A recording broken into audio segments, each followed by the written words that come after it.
Welcome to the Albuquerque Journal Midweek Blitz High School Football Show with your hosts, James Yodice and Jeff Grammer.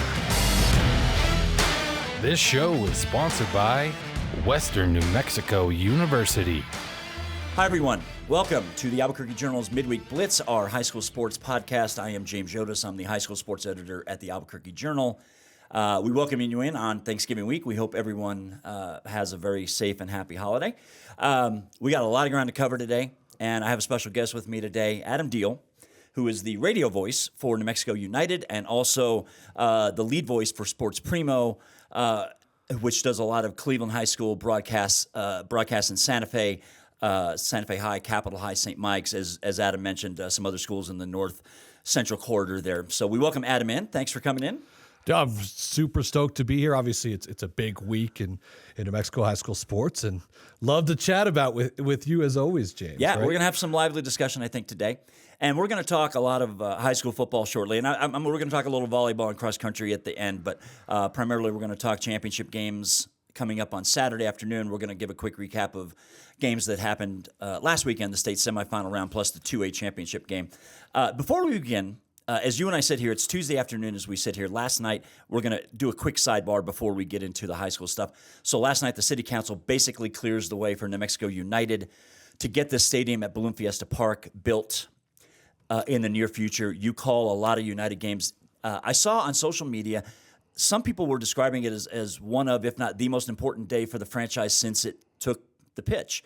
Where do you come out on this? How significant was this vote? And now going forward, how significant will it be that United has its own facility? Yeah, I would have to concur with that. I mean, if you look at it, New Mexico United have been successful from its inception, right? Now, some people could say 5 years is not enough, I guess, living proof of the success that they've had. And some people could say, wow, 5 years here in Albuquerque showing the consistent amount of attendance that there's been, which I think that is right at 11,000 as the average attendance, which has been the tops in the USL Championship League for 5 years is pretty impressive. So it depends on which side you're on. But to say that they're going to build a stadium now and the commitment that they have to make with about $30 million guaranteed money, meaning it has to be a real facility. This is not going to be a bleacher setup that's just kind of thrown out at the Balloon Fiesta Park, right? And so I think that's a substantial commitment, and I think that's something for Albuquerque and New Mexico that's going to be new and unique. For example, how long have you heard from any side politics where New Mexico has talked about updating Tingley Coliseum or giving something as a substantial stadium to Albuquerque or New Mexico, and it just hasn't happened, right? And so I understand there's politics, and I understand there's different beliefs on both sides, but here's what you need to know is there's going to be a stadium built, and it's not the city of Albuquerque giving a stadium and taxpayers paying for this. This is coming from private money, right? And yes, Albuquerque is assisting in the situation with the lease and the groundwork of this stadium being built, but this is private money, and this is something that's, I think, unique and is going to be very big, not only for United, but I think for Albuquerque. Yeah, which is why I think the first attempt to get some money from the taxpayers failed. They just were not happy. I believe they were talking about a stadium downtown. I think I might be wrong about that, but which is that first foray that they made. Didn't quite pan out. As a matter of fact, I would say it went very badly for United. I think they tried to push it through quickly, and I think voters kind of stepped in and said, not so fast. But I think the way they have now approached it, I think this is going to work. They've taken the burden off the taxpayers. They've got a nice piece of land. And now, hopefully they'll find the right architect firm to come in and design them a really nice facility and have a nice flair to it. And I'm sure the United fans are thrilled. But one thing I don't know before we start getting into the high school stuff, what is the timeline from last night's vote with the city council to them stepping into this new facility for their first game? 2 years, 5 years? What is it? I think we're looking at the 2026 season, right? So two full years. And I guess you never know. It could come sooner. I believe that there's a plan out for the stadium design already. I think that's part of the pitch to the city and the approval. And I think the city council was getting into wild details last night to where the bathrooms are going to be and just absurd stuff already. But yeah, I think this is going to move pretty fast. And I think here shortly you'll see a new home for United. I mean, let's face it, you can't play in a baseball stadium forever. I guess you could, but the benefits of it long term for a franchise, it was just never going to be able to grow. New Mexico United will never be able to grow playing on a baseball field, and I also think the community is going to benefit. There's going to be opportunities for the NMAA maybe to look at certain events and the state tournaments and concerts and what have you. So this is going to be a good thing. There's at least one other team in the USL that does this. That is El Paso, right? They play at the El Paso Chihuahuas ballpark, do they? Correct, yeah. And obviously great facility. So is Isotope Park. It's an unbelievable atmosphere to be able to watch a game, but it's set up for baseball, right? And the field actually has the diamond in it. You have to cover it with grass, and it makes it a little bit sloppy. And in the end, when you have a specific, it's going to help the atmosphere too. When you have a specific stadium designed for the sport, it's going to be I guess more intimate is going to be the word, acoustics right? Are certainly going to be much better way to say that. In a more confined space than with Isotopes Park, which is so broad and expansive. You look at United moving forward. I think it'll help even grow the fan base. Everyone's going to want to go see the stadium. It's its own event. So I think I would go. Of course, that'll be impressive. Fiesta Park is more or less right across the street from the Journal office, the complex where we are. So I think I might even take in a game at a new field. So I'll look forward to it. So thank you for your insight on that. So why don't we switch gears? We're here to talk high school sports. So Adam and I are going to break down a few things. We're going to kind of work our way from the bottom up. We've got 4 championship games coming up this coming Saturday, all at 1 o'clock. The 3A, 4A, 5A, and 6A games all coming up on Saturday. So we were down to these 4 games. The 2A championship game was held last Saturday in Texaco. Texaco really beat up on Eunice, 44-7. A really nice win for that Wolverines program. And Coach Bob Gilbreth, they had a loss to Eunice several years ago in the state final. So I talked to Coach Gilbreth on Saturday. They were really thrilled with the way it ended, and I don't think any of us could have expected, honestly, Texaco to beat Eunice like that. Eunice had been a very strong team. Yeah, I think I'm not shocked that Texaco won, but like you said, it's the drastic difference in score, and you say it, Texaco gets a little bit of revenge on Eunice. Yeah, and honestly, I thought the 2A playoffs, given how competitive all these teams were in the regular season, we're talking Eunice, Texaco, Tularosa, Jow, Santa Rosa.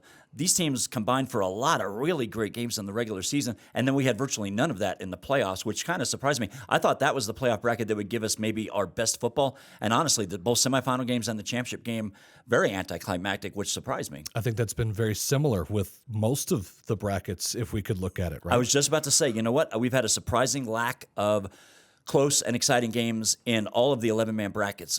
Centennial and Las Cruces is an exception. Great game, right? Portales and Bloomfield last week is an exception, but for the most part, we've had games that have been very one-sided, which is disappointing. I hope Saturday will give us a little bit of a course correction, and we'll start getting into that. Anyway, so why don't we get into it? The Class 3A game on Saturday, and as we sit here, I still do not know where this game is being played. How unique is that? I mean, the St. Mike's athletic director, Josh Grenier, told me at state volleyball the other day, they actually asked UNM to use their facility on Saturday, and apparently, from what he said, UNM said no. So, as we sit here today, I still do not know where this game is going to be played. I don't know if it'll be at Ivanhead Stadium at Santa Fe High School, or at Capitol, or at St. Mike's home field. I guess it doesn't really matter. It largely because they're expecting such a big crowd, because St. Mike's and Robertson, the 2 teams in the state championship game, have such an intense rivalry. And you can make an argument this might be the best rivalry in 3A football. Yeah, I think it is right now, especially because both programs have been predominant throughout this last decade, right, and kind of trading on chances to win the championship, and St. Mike's winning it last year and them being so close in vicinity. But I do think that, you've got to kind of just pull the trigger on what you're going to do. Obviously, we're going to get into it, but finding a host venue for the state championship between those two, that should be pretty easy, in my opinion. It should be. Apparently, there's some contentiousness between Santa Fe Public Schools and St. Michael's. I do not know if that is true. I was told by somebody in the know that is true, which might explain a little bit why they're struggling to find a venue. Wherever they play, we're talking about 2 district rivals, and in fact, 3 of the 4 championship games this weekend are teams that are in the same district.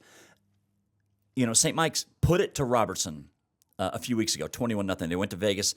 They beat them pretty good. I'm curious what you think we're going to get out of this game. We got 2 really good defenses in this game. I think Robertson gives up less than 10 points a game. St. Mike's defense is excellent. They shut out Nimmi last week. What was it? 41-0.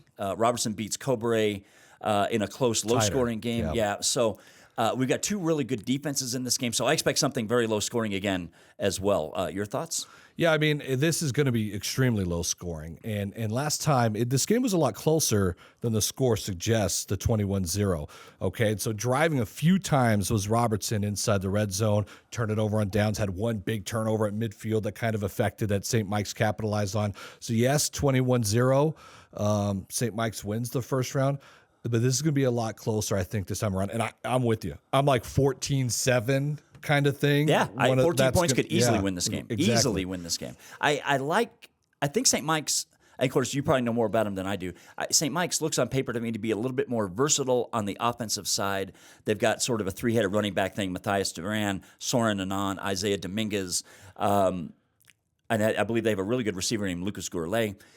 I think they have more balance offensively than Robertson does. Robertson has this great quarterback, Jesse James Gonzalez, who comes from a great lineage, man. His older brother, I think actually he has two older brothers that have played at Robertson that have both been fantastic. So St. Mike's looks to me to have a little bit more offensive balance. Reed Bass, it can't turn the ball over. Their quarterback. I think, yeah, Reed Bass for St. Mike. So you just said it, Jesse James Gonzalez. This is I think coming down to like not making mistakes. Okay, who can sustain drives and finally get into the end zone. And I know that's, sounds simple, but that's what this is going to come down to. Is very simple, clean football is going to win it. I'm with you. I think it's a defensive. Yeah, and I mean, what are the difference in low-scoring games? Field position, turnovers. Right. You got to be able to control those two aspects as best you can. So, as we move into the 4A game, we move into a little bit of your backyard, your college backyard, with the Portales Rams. Portales, the number 4 seed, is going to play host to number 2 Lovington in the 4A championship game. That will be 1:00 Saturday at Greyhound Stadium. Lovington coming off a 45-26 win over Silver. Portales had the most exciting game last weekend. They scored with 15 seconds to go. Devin Diaz, running back. They're kind of like their second string because their starter got hurt in this game in the first half and didn't come back. So Portales goes 76 yards in less than 2 minutes after getting a stop at the other end. They scored with 15 seconds left. They beat number 1 seed Bloomfield, undefeated Bloomfield, 28-21. And now we get Portales and Lovington again. They played the last game of the regular season. Lovington beat them 29-21. Lovington beat them twice last year, once at the end of the regular season, once in the playoffs. Lovington has beaten Portales 5 in a row. They seem like they're a little bit in Portales' head. I think that's the biggest obstacle for me as I think about this game. Not so much the X's and O's and the players, but that psychological thing that exists sometimes between teams that Lovington seems to have over Portales right now. I love this matchup. You mentioned I got history with this. My very first state championship call was Portales in Lovington, and I believe it was 2008. And it was at Blackwater Draw, old school stadium for Eastern New Mexico before their new stadium. So I love this rivalry and got to know it very well, and to see it happen again and to fruition. It happens a lot. They're usually the better two teams in the state. I do know that Portales has some offensive power. 36 touchdown passes this season from Paxton Culpepper, and he's been unbelievable. And so the offensive weapons are there. But I think you're kind of right in the fact that Lovington is in Portales' head, right? They've won 5 straight. They beat them twice last season, once in the playoffs, and so they've kind of owned the district against Portales.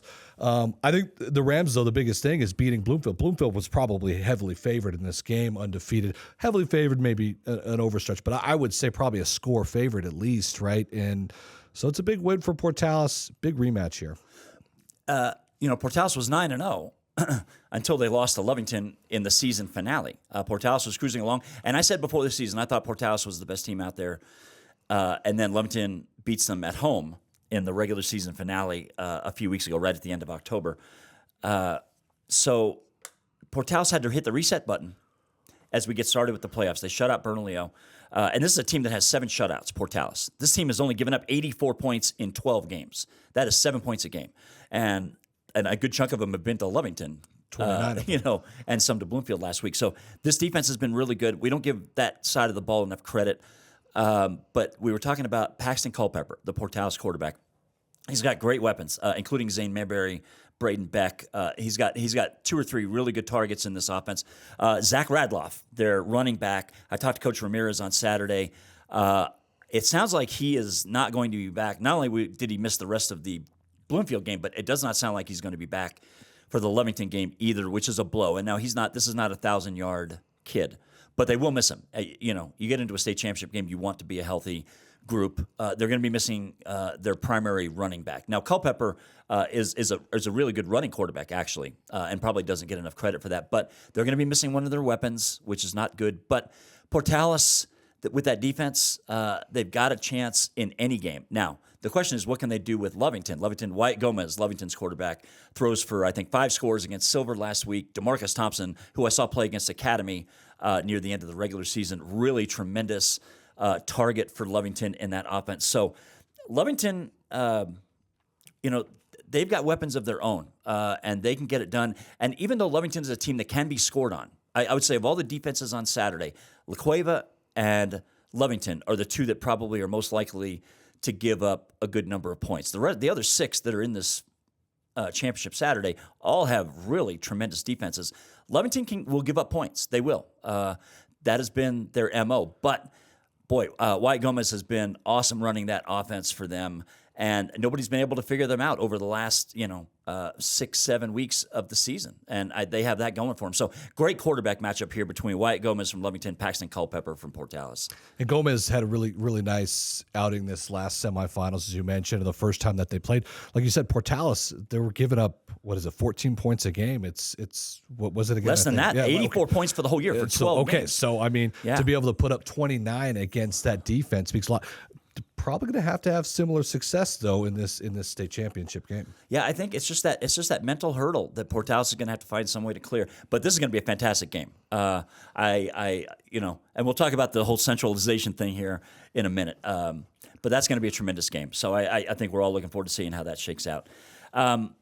As we move into the 5A bracket, we've got 2 of the 4 best teams in the state.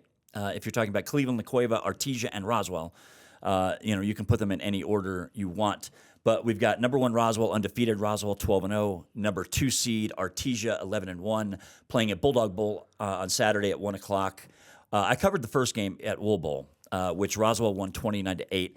And circling back to what you were saying a minute ago about Robertson and St. Mike's, who played in the regular season, Roswell wins this game by 21 points. But in actuality, the game played out a lot closer than that. I think there's going to be similar to when we talk about 6A as well, right? Yeah, Cleveland right. and McQuaid. Artesia had tremendous red zone issues in that game. They had 2 drives that they turned over on downs inside the Roswell 10. This is in the first half. They had another drive, I think, inside the 25 or so that stalled as well.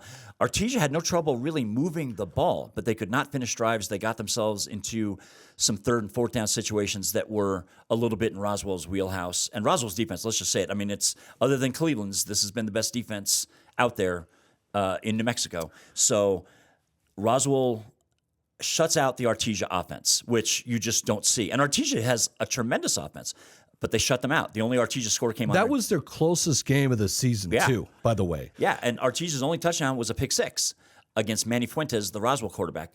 So let's start there. I expect I'm going to this game on Saturday. I expect Artesia to play much better in this game, and I think the emphasis from Jeremy Maupin is going to be we have got to finish drives. When we get in the red zone, when we get a chance in the kill zone to punch it in, we have got to find a way to score points.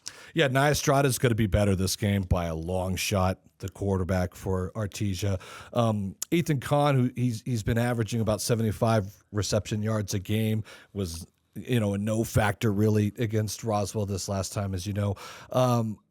It's funny, you talk about Roswell's defense. Stat here I have 515 points they've scored this season. They've only given up 73. So even better than Portales, as you mentioned, 84. Yeah. They haven't been scored on in the playoffs yet.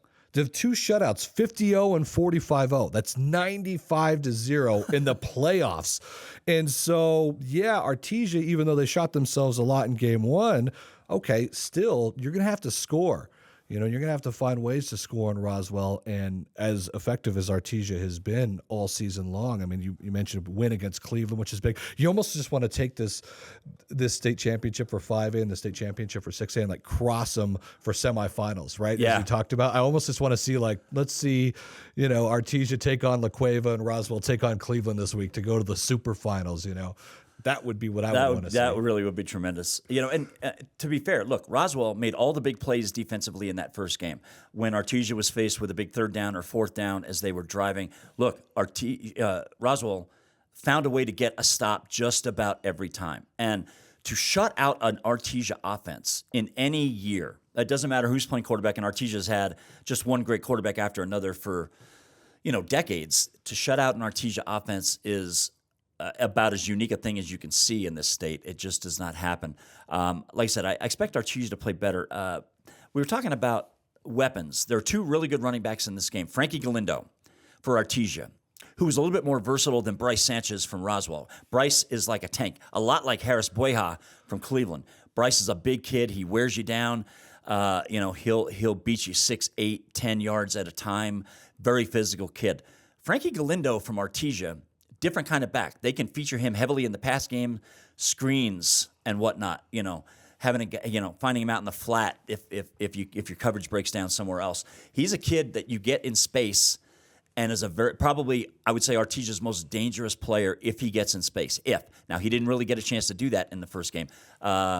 Ethan Kahn has been Nia Estrada's favorite target, and that kid can really play.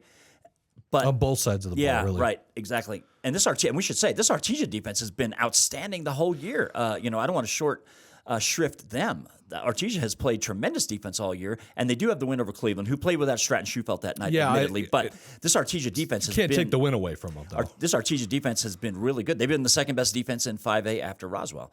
So Roswell scores 29 points in the first game, but one of those was a defensive score. So, Roswell had 3 scores in the first game. And I believe it's Manny Fuentes, right, the quarterback for Roswell? Manny Fuentes, really good quarterback for What's Roswell. interesting about Fuentes, if you watch him play, too, is he'll keep a play alive, right? And he's really good at kind of not just running, and he'll circle back around his lineman to try to find a receiver.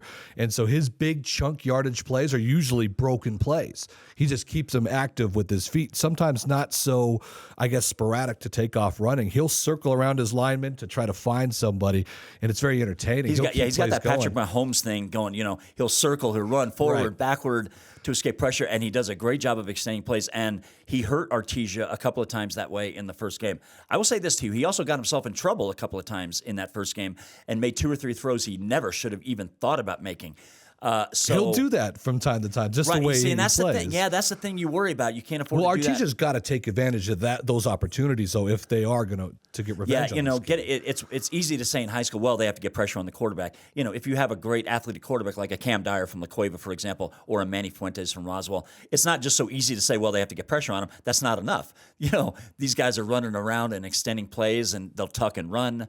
They'll force defensive backs into covering for 6, 8 seconds, which is too much to ask for pretty much any defensive back at the high school level. So, Manny has a great job of extending plays, but he must be careful because they got away with it in the first game, in my opinion. He made some plays that could have gotten them into some real trouble, and they got by without it. And I think he's got to be a little bit more careful with his decision-making this week. But he's an electric guy. What I love about this matchup is the coaching matchup. I mean, these are 2 great coaches right now going at it, right? I mean, you got Lynn and Maupin, and I mean, I don't know. I think they've been on top of the world the last decade, whether it be Maupin at Las Lunas and now his success with Artesia.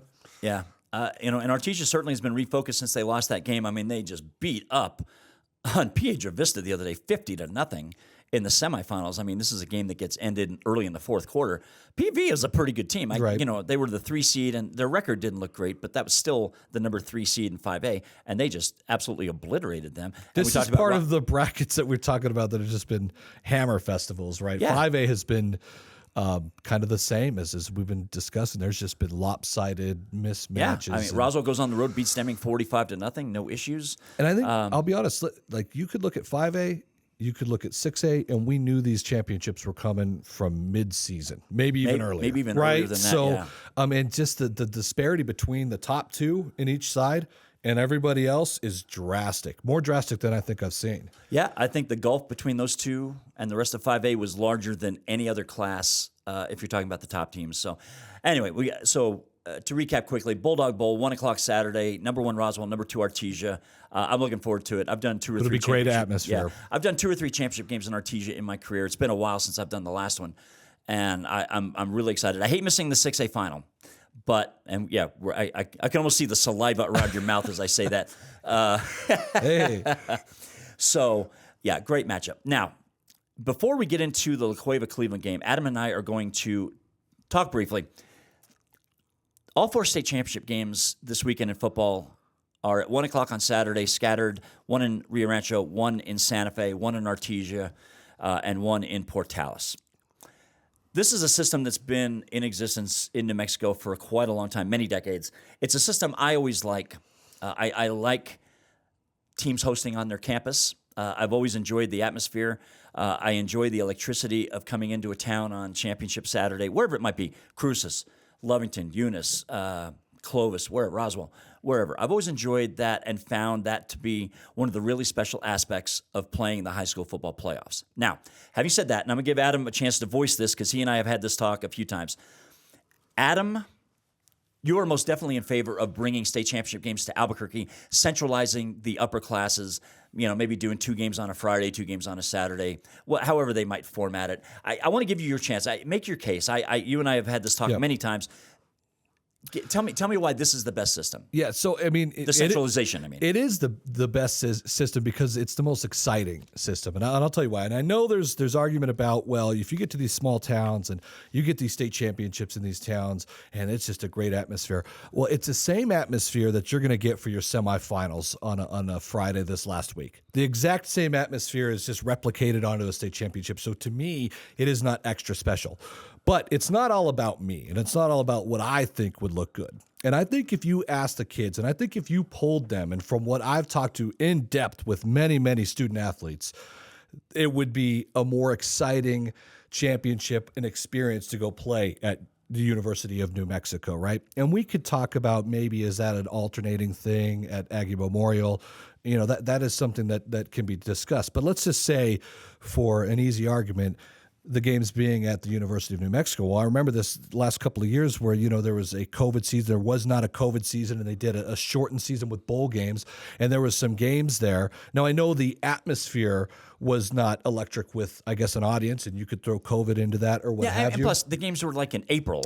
Right. So I mean, it was never going to be that. But the student athlete enjoyed it. Right, they really liked playing there. The big jumbotron, the introduction in there, a new field, a new surrounding. It felt like a bigger moment to these athletes, and I think, and I don't know this, but I will bet you if you were to poll the student athletes on what would you rather do? Would you rather play your state championship at Artesia, where you've played 30 games already at home in your career, or would you rather go play this game at the University of New Mexico? I'm fairly certain most of them would say that would be cool. It's just, now you can't compare it like to playing in the pit. Like I know that's a different scenario, but that is part of the fun of, I think, in anything. I think if you saw soccer this last season, that just ended this last week, I think a lot of the players enjoyed playing at the University of New Mexico and not at the Bernalillo Soccer Complex where it's not a stadium environment. It feels like a championship then. I'll grant you, I would definitely give you that. It most definitely feels different and feels better when we played it at UNM. I will say this. You're not going to get the crowd, like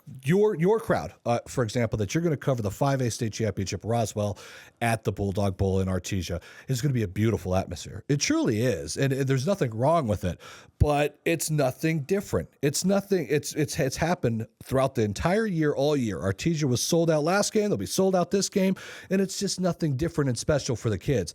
And I also think if you make it an event, say you do have 2 games on a Friday night, 3 games on a Saturday, or however that works out, I think it is just like going to the pit. You want to watch the 4A championship game. I want to watch the 3A championship game. I want to watch the 5A championship game.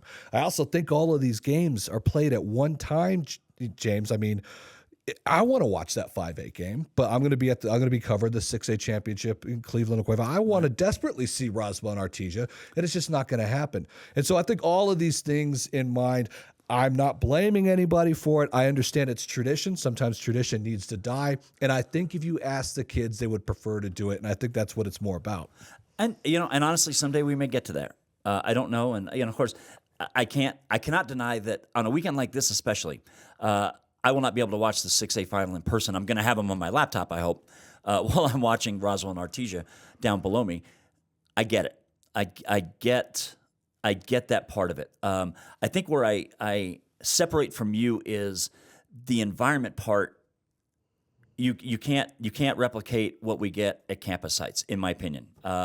You can't replicate Bulldog Bowl, and on top of which, logistically, to bring Roswell and Artesia 200 miles up here to play when they can play in their backyards, I guarantee you Roswell would much rather play Artesia at Bulldog Bowl than University Stadium. I guarantee it. They would much rather have it that way. I think the rivalry is such. These two have been playing football for over a century. Or let's say Las Cruces and Centennial got into a state final one year. We're going to ask them to come play here. That would be asinine. Now, these are extreme examples. Sure. Portales and Lovington is another one. I don't think there's a perfect Or Eunice answer. and Jal or something. Two teams that have a strong regional rivalry. I like the idea of regionalizing a game. Like if Eunice and Jal played at Hobbs, which has a great big stadium, Watson Memorial Stadium. That's the biggest high school stadium in the state. If they played there, I would love that. Even Portales and Lovington, if they had to do a neutral site game, Hobbs would be not a terrible location to do it, or even Clovis High School for that matter. But Greyhound Stadium is neutral in the sense it's not Portales' home campus stadium. I kind of like that, even though the stadium's in Portales. But I've always liked the idea of regionalizing more than centralizing. Like Cobre and Ruidoso had a game about 10 years ago. They played in the state championship game. They played at the Field of Dreams. They just agreed to do it in the middle. Turned out to be a great environment. Actually, I covered that game. All the championship games were on Friday that week except for that one. I went down in the morning, covered that game. It was a fantastic environment. Fantastic. It worked out really well because it was about equidistant from both Bayard and from Ruidoso. It worked out well. I saw the first championship games I ever covered for the Journal were at Wool Bowl and Roswell. I did Highland and Roswell during the day, and then Lovington and Ruidoso played in the Wool Bowl that night in the 3A final. That was a fantastic I agree with you. Like I've been to every part of this state where there's a championship, right? Covering it when I did it with ProView Networks for the NFHS network. I mean, from Animas all the way to, Eunice to Melrose, right? And yes, and I think in some of them, I don't know what you do with like 8-man football. I don't know how that works out, okay? Yeah, because the field dimensions are just different. It is different. It is a different dynamic. But I will say also, like, there's something about getting on your bus and traveling and knowing you're going to the state championship. And there's something about extra media coverage where everybody could get there and you have your big press conferences and every media site is in one spot. And how much more can you watch? You could watch every game that would be on the NFHS network. You could do now, but you could watch them in order where you don't have to pick and choose rather than on your laptop, and so I just think there's so much more dynamic. I understand there's money involved. I understand UNM and NMAA have to come together, and I do think, and I could be wrong, I do think also because of the tradition of it, I think younger coaches that I've spoke to too kind of want the switch as well. I think maybe it might be an older generational type that's true. tradition. You and I'm quite a bit older than you are, so I'm more of an old school kind of guy. I admit that, and I'm the first to admit, look, I may be in the minority on this about not centralizing. If you're talking about the younger generation of coaches, yes, I agree completely. I don't think they have any issue coming up here, whether it was whoever. You could take the Texaco and Eunice game. That's a lot of traveling for both fan bases, but I guess the fans that want to come will come. You travel. I'll tell you what my biggest, before we move on to the 6A championship game, which we need to do, I think the last thing I would say is, and I'm a Lobo graduate, University Stadium is not iconic, and it's not a great place to watch football. That's it. Some of these other neighboring states, Texas has AT&T Stadium. Denver has a big whatever it's stadium. called now, Mile High, whatever the Broncos Stadium is called now. Glendale with the Arizona Cardinals Stadium. Not every state, of course, has an NFL team in it, but many states have this opportunity. I believe Indianapolis has Lucas Oil Stadium. Many states have the opportunity. Still feels bigger though. There, it does. It's bigger, but University Stadium, it doesn't even draw college fans. The last thing I want to say though here is we could agree that though maybe we can't, but the who owes who thing, like, can we just completely throw that I'd be out okay the with window? that. Yeah, that part I would be okay with. And what Adam is referring to is in the semifinal round or the championship game, the higher seed does not automatically host unless they've never played before in the playoffs. What Adam is talking about, the who owes who, is wherever these two schools in the final played the last time in the semifinals or the final, you have to return the visit. Like Roswell is traveling to Artesia, even though Roswell is the higher seed this week. So the last time Roswell and Artesia played in the semifinals or a championship game was at Wool Bowl in Roswell. So now this is why Roswell has to travel. This is why Roswell had to travel to Deming. They beat them. They're the number 1 seed. Like, right. We got to throw and this is why Roswell Roswell had to travel to Deming in the semifinals, even though Deming was the 5 seed. Roswell owed Deming a visit. So I'm okay with you there. I think we've reached the point now where if the higher seed were to host throughout, I'd be okay with that. But I can tell you this, having spent enough time around the NMAA and its board meetings, I don't think that's coming anytime soon. It might be the right way to go. I don't think it's coming anytime soon. A little bit of common ground here, though, huh? Yeah. I would say a decade ago, I would have just died on that hill and said, no, I like it the way it is, simply because in my history of covering high school football, we had so many of the same teams, and this reduced the chance of the same team hosting every single year, like in Artesia, for example. It works out for Artesia this year that they're hosting. I don't think Roswell is terribly upset. I mean, it's only a 35-minute drive from Roswell to Artesia, so it's not really a burdensome trip for them. But yes, I think we're probably reaching the point where we've got to get rid of who owes who and let the higher seed host. I think that's fair. That's equitable. I'll push back against centralization as long as I have breath in my body and as long as my fingers work. But we'll see. Give it a couple more. Yeah, years. We'll see. So anyway, I wanted to give you a voice on this. You and I have talked about it a lot, and we'll see how it goes. And like I said, I'm old school. It's good dialogue though to discuss. It is. I'm old school. You know. I get it. I may be in the minority, but I continue to like the system the way it is. So let us kind of finish up with our football chat. We're going to move into the 6A state championship game. We have number 1 Cleveland, which has won every full season state title since 2019. La Cueva was the last team in 2018 when it actually won at Cleveland to win in the big school division, other than Cleveland. Of course, we didn't have a state tournament the pandemic year. So Cleveland won a state title in 2019, 2021, and last year when they beat La Cueva 75-61 in a game that was entertaining, but it was kind of an excess thing for me. Anyway, these two teams played in week 2 this year in Rio Rancho. Cleveland beat them. Cleveland beat La Cueva 27-7. Cleveland was out in front 21-0 at halftime, turned 3 La Cueva turnovers into 21 points. La Cueva had turnover problems that entire night. Why don't we start there? What does La Cueva going to have to clean up if they want to have a chance on Saturday? Well, that exact thing you just mentioned. I think this has been like the ongoing theme, right? Artesia can't turn the ball over. Robertson against St. Mike's, they can't turn the ball over. I think it's very similar. Silly turnovers like this, too, like a muffed punt, right? La Cueva muffs a punt. Cleveland gets the ball in the red zone. I think La Cueva had 2 turnovers that gave Cleveland the ball in the red zone. You can give short Cleveland fields. red zone. Short fields were a real problem after these turnovers. And so, and I think we both discussed off air that the most important thing for La Cueva, and I mean, I emphasize this, the most important thing is a fast start. They cannot fall behind. Even 7-0, I think, would be detrimental. It depends on how they do it, if they turn it over or not. But a 3 and out, punt it and have Cleveland go score, I'm telling you, Cleveland is going to eat the clock. They're going to make you play they want. Their defense is too good. Stratton Schufelt, we give Stratton Schufelt all the credit which he deserves. He's a great D1 player and will be D1. But you got to get Isaac Madrano the credit as well, his side-by-side sidekick, and then Chuka Tutman, who is probably, I would say, the 4th best linebacker in the state with that crew. Mason Posa, of course, on the other side for La Cueva would be probably with Stratton Schufelt. But these are the 4 best linebackers in the state. But you and I agree, La Cueva cannot start slow. And I don't think they will start slow, to be honest, because I think they're going to be ready they got to move the ball, I think, a little bit more dynamic here. And we know how good and dynamic Cam Dyer is. I mean, he could explode like that. Look, Cam Dyer has come a long way as a passer since we saw him in week 2, and he had some interception issues against Cleveland in the first 3 game. of them. Right, 2 of them by Schufelt himself in the third quarter. So Cam has come a long way as a throwing quarterback, and he's got some good weapons. He's got his tight end, Cruz Markham, Jackson Hicks, Tanner Montano, the speedster. They've got speed on the perimeter. They've got a good tight end.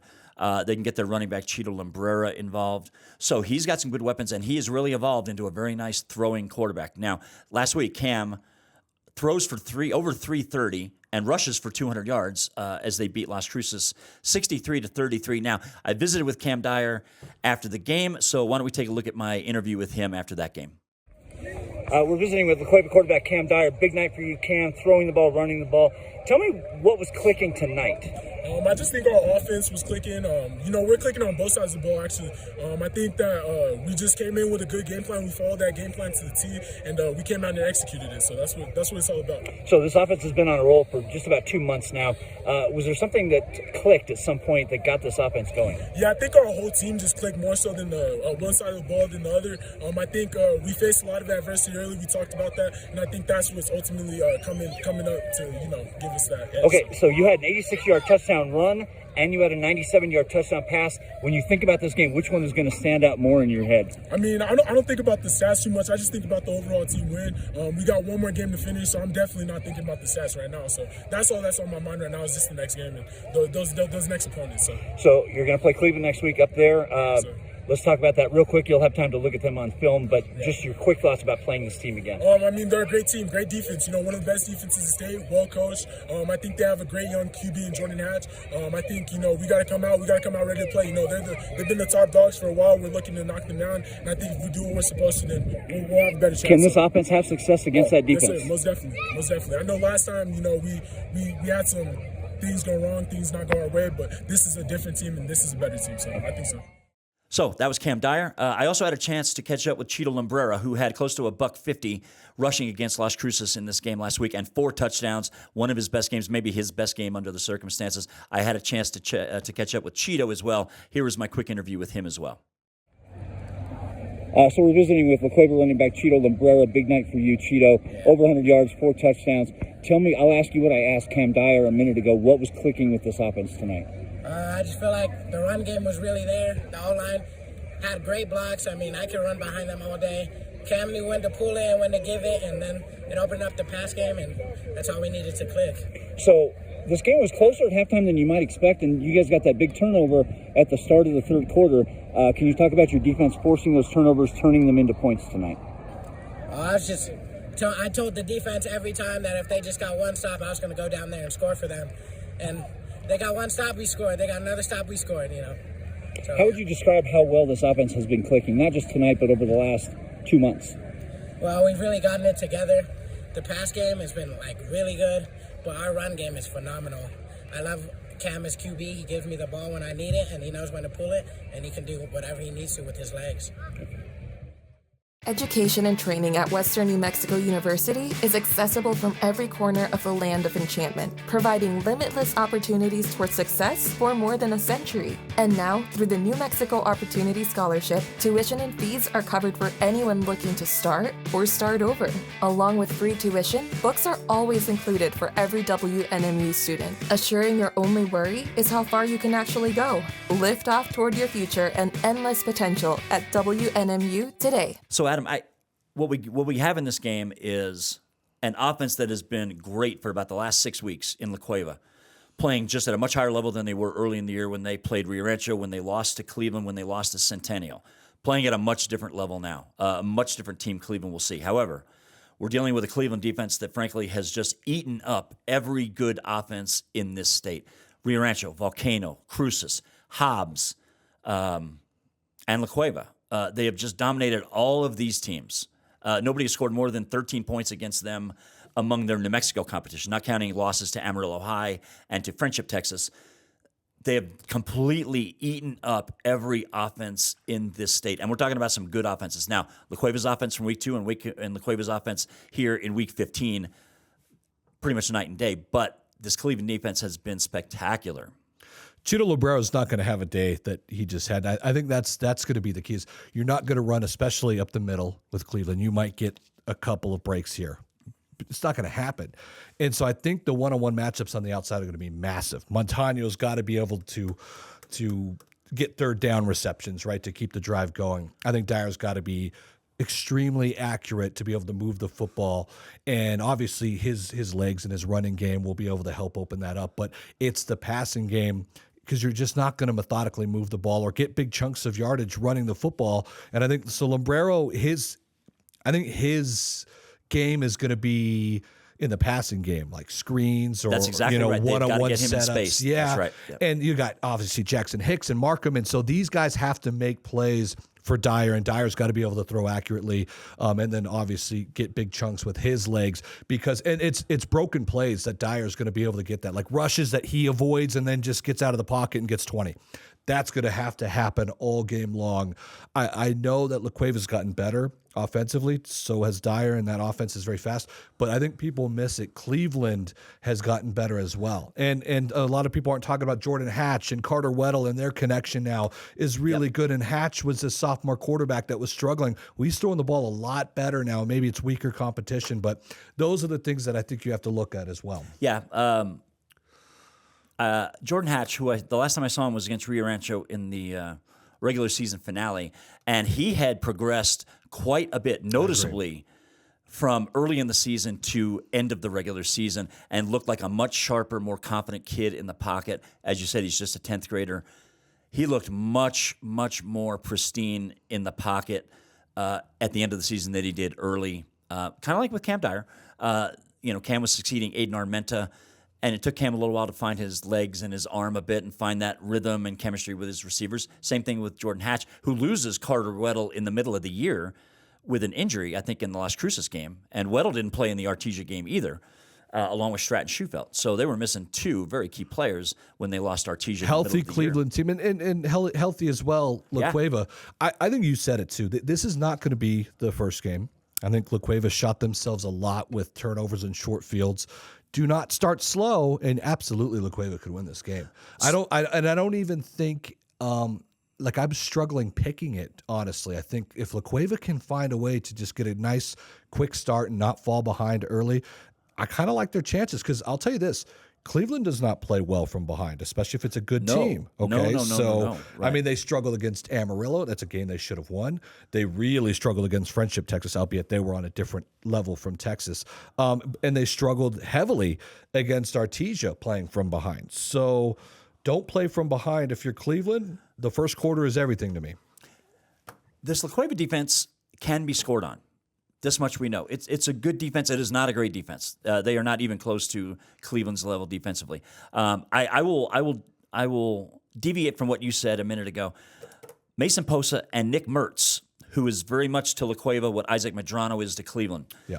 In my opinion, those two, and along with Schufelt and Medrano, those are the four best linebackers, I would say, in the metro area. 4 of the 5 or 6 best in the metro area total, if we include the Whitaker kid from Albuquerque Academy. But LaQuava has 2 excellent linebackers, Nick Mertz, who doesn't get near enough credit, and Mason Posa, who's just a game record, much like Stratton Schufelt is for Cleveland.